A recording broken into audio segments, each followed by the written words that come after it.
Chapter 3.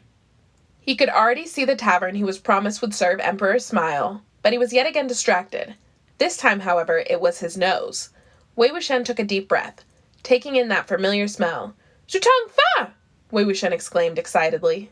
He hadn't had bamboo sticky rice since the last time his mother got it for him on his birthday.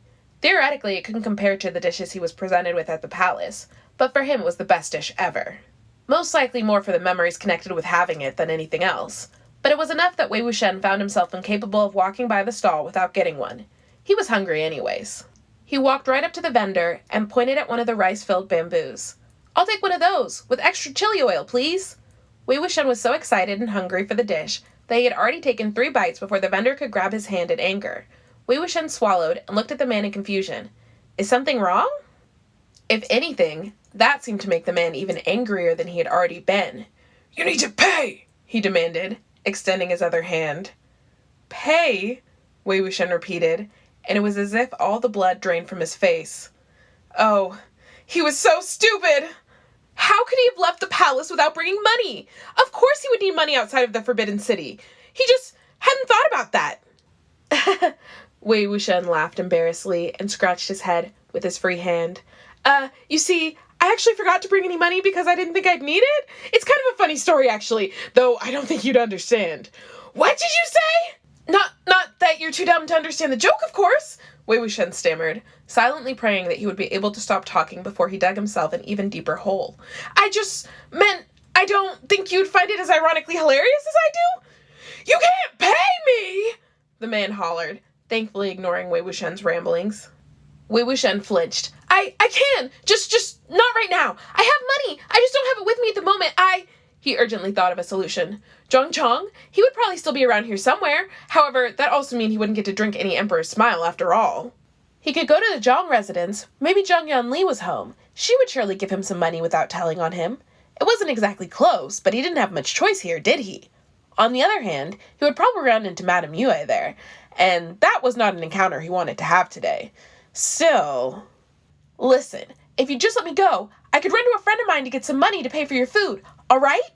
The grip on his arm tightened. Wei Wuxian had not expected the man to be that strong. Okay, then I could send someone tomorrow to bring you the money? And some extra for your trouble?" "How stupid do you think I am? As soon as I let you leave, you'll be gone, and I will never see my money. If you can't pay, I'll call the city guards, and they'll put you in prison until you come up with the money," the vendor threatened. "What?" Wei Wuxian called out. It was kind of hilarious to him that a man wanted to throw him, the emperor, in prison in his own city. "You can't throw me in prison!"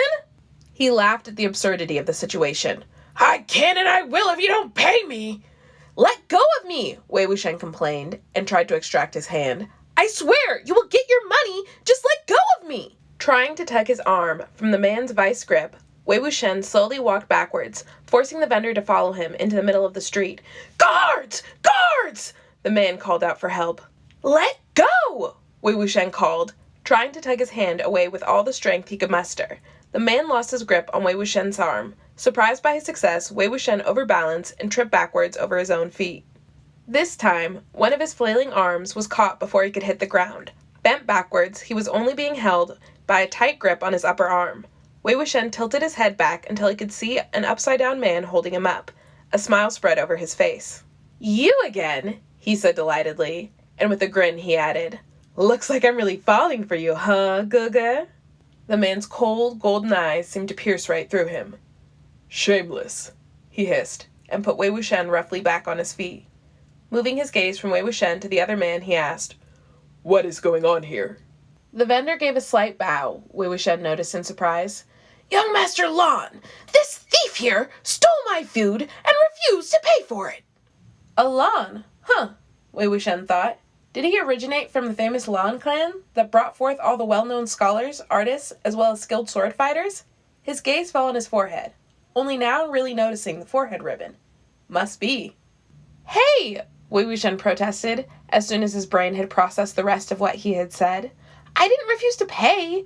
I just forgot to bring any money, so I'll have to get the money for you later." "One mustn't steal," the golden-eyed man reprimanded Wei Wuxian. Definitely a Lan, then, Wei Wuxian thought, repressing a sigh. He had never met a bigger stickler for the rules than Lan Ren, the head of the Lan clan. but this guy might just top him. I wasn't stealing, young Master Lan. I swear. I just forgot to bring money. Forgot, the member of the Lan clan echoed. Yes, Wei Wuxian said, and he was not pouting, thank you very much. One must always pay their debts. The young man recited what was undoubtedly another one of his clan's stupid rules. Wei Wuxian huffed and mumbled to himself, Wow, you make even Lan Ren seem less like a fuddy-duddy. The man stilled. You know my uncle? Yes? No, I mean, not really. I know of him, of course. Who doesn't? We might have met once or twice. He probably wouldn't remember me, so...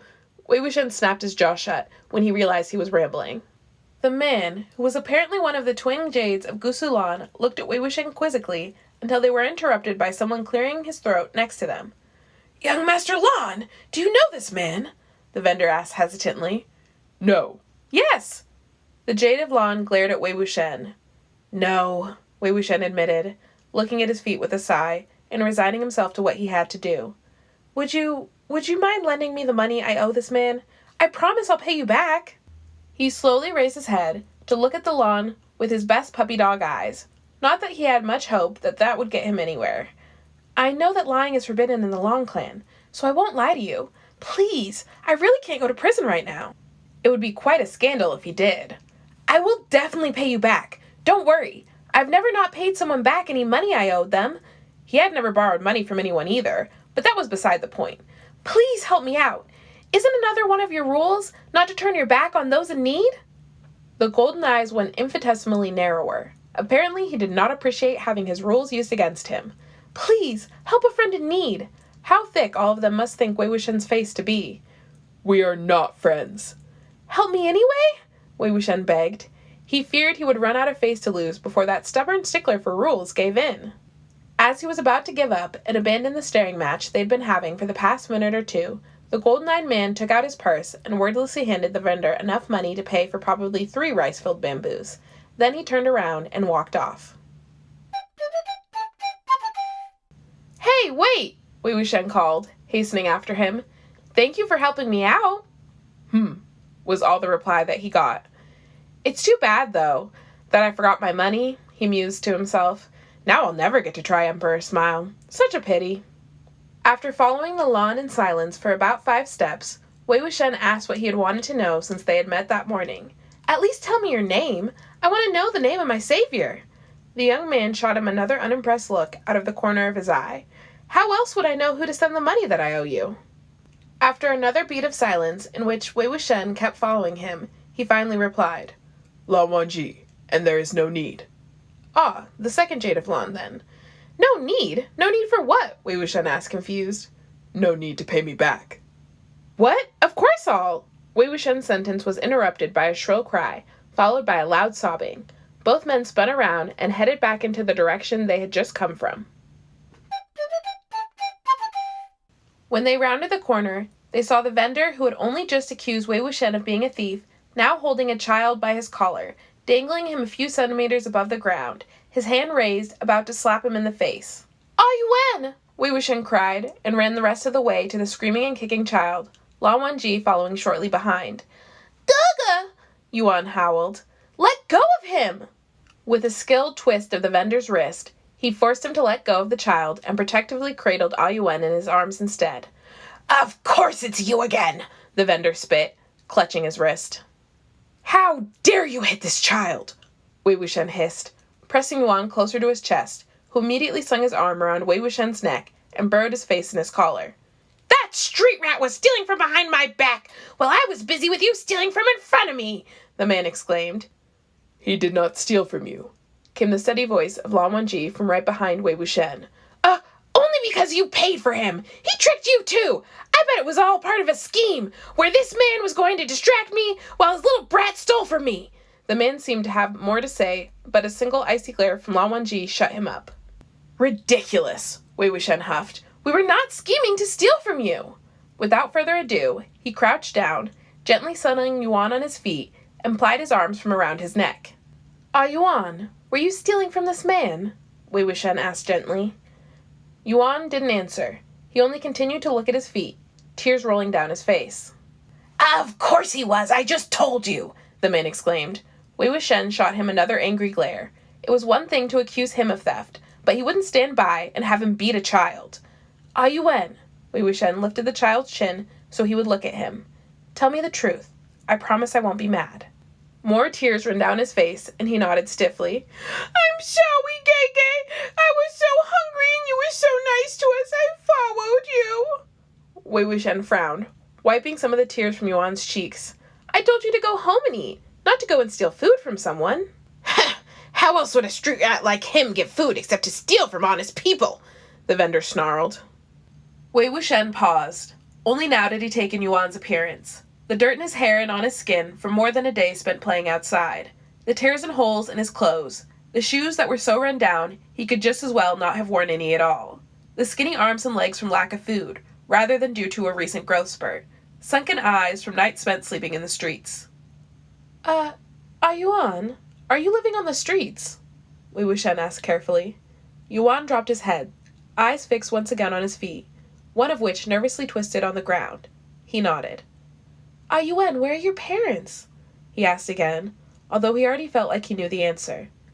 Dead, Yuan replied in the smallest voice. Wei Wuxian couldn't stand it anymore and gathered Yuan back into his arms. I'm sorry, Gege, Yuan repeated. Please don't be mad. I just wanted some food. I'm not mad, he promised, trying to fight back his own tears from rolling down his face. Wei Wuxian helplessly looked up at Lan Wangji. Lan Wangji looked back down at them, and Wei Wuxian thought he might see a flicker of emotion on that stoic face. Were his features somehow softer than before? As wordlessly as before, Lan Wangji once again retrieved his money pouch from his sleeve. He emptied what must be half of it, and definitely enough to buy the vendor's stall 3 times over, into his hand and gave it to him. You'll give him whatever he wants. Anytime he comes to you, I'll be back in a month to check, Lan Wangji told the vendor, both a promise and a threat. The vendor looked from Lan Wangji's outstretched hand back to the cowering child and shot him a disgusted look. But apparently the promise of this much money was too much to turn down. Yes, of course, young Master Lan, the vendor promised, bowing almost as deep before Lan Wangji as Wei Wuxian's subjects bowed before him. Yuan turned to blink his head at Lan Wangji. Did Rich Gaga buy me food? He whispered to Wei Wuxian, but loud enough that Lan Wangji had no trouble hearing it. Was his lip turning into a smile? Wei Wuxian tore his gaze away from Lan Wangji to look down at Yuan again. Rich Gege gave the man enough money so that you can always get food from him. Understood? Whenever you're hungry, you can go to him and he will give you food. Really? As often as I need it? As often as you need it. Even if I want... He looked at his fingers and seemed to be counting. 30 bamboos of rice every day? Wei Wuxian laughed. Well, in that case, Rich Gege might have to come back earlier than in a month, but I'm sure you can even get 30 bamboos of rice from him every day. Yuan's eyes lit up at that, and he shimmied out of Wei Wuxian's hug and ran the 3 steps over to where Lan Wangji stood, where he immediately latched onto his leg, the only part of him he could reach. Thank you, Rich Gaga. Lan Wangji looked down at him in surprise, clearly overwhelmed with the situation, but Wei Wuxian could also read something akin to fondness in his eyes. Carefully he extended his hand to pat Yuan on the head. You're welcome. Rich Gaga? Yuan asked after another minute of clinging to his leg. I am hungry now. Wei Wuxian smiled at the adorable pout that appeared on his face. Lan Wangji blinked. Well, then we better get you something to eat.